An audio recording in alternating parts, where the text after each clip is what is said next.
Hi everyone, this is Mike over at Boogie Down Games, and today I wanted to cover H.P. Lovecraft works as an author. But before we get into that, please hit subscribe and share the video. Lovecraft was an author of spooky and weird sci-fi stories. Lovecraft was very influential.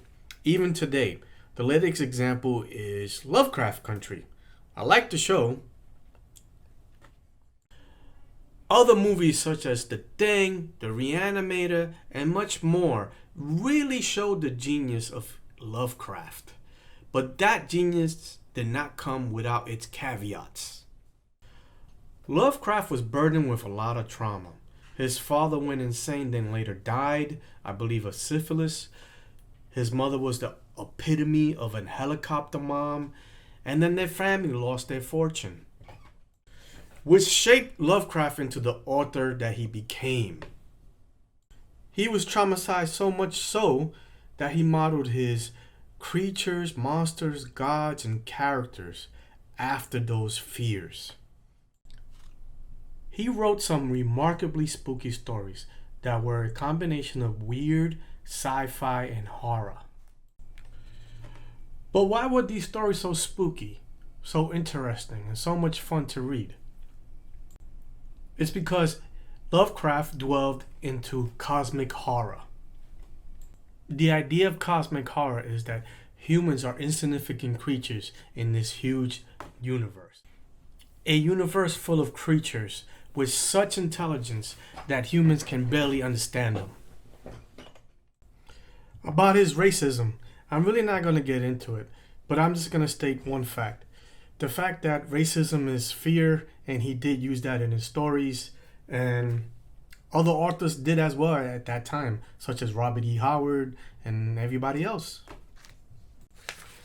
And we have fixed those fears. Modern sensibilities let us express ourselves and use other people's contributions without and filter out the bad stuff. At the end of the day, it's just the fear of unknown that makes these stories very entertaining. As per the review, I found H.P. Lovecraft writing to be a little pretentious.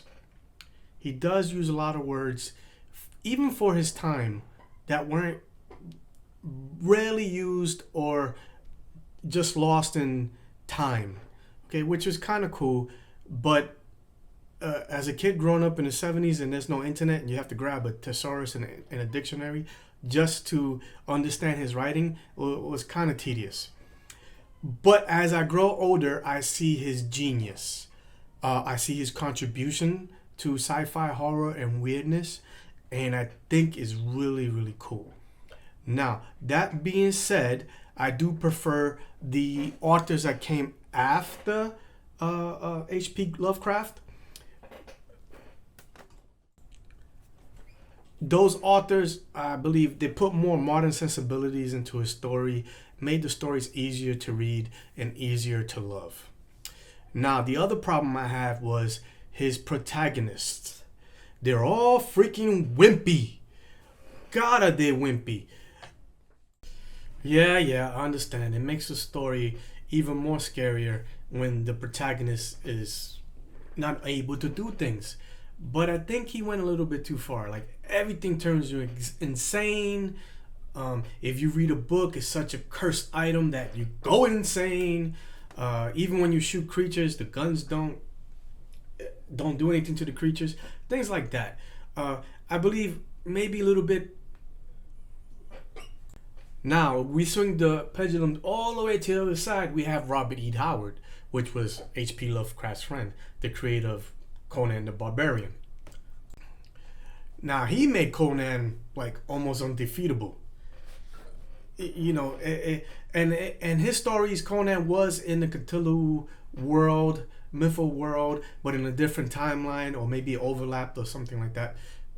Correct? So I think there is a happy medium in between with the protagonist. But then again, maybe I'm wrong. Maybe those extremes make those stories very interesting.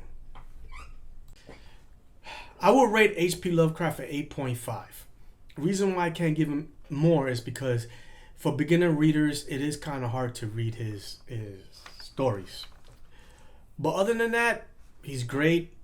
Love him. Love his stories. Very influential. Well, that's my review of H.P. Lovecraft.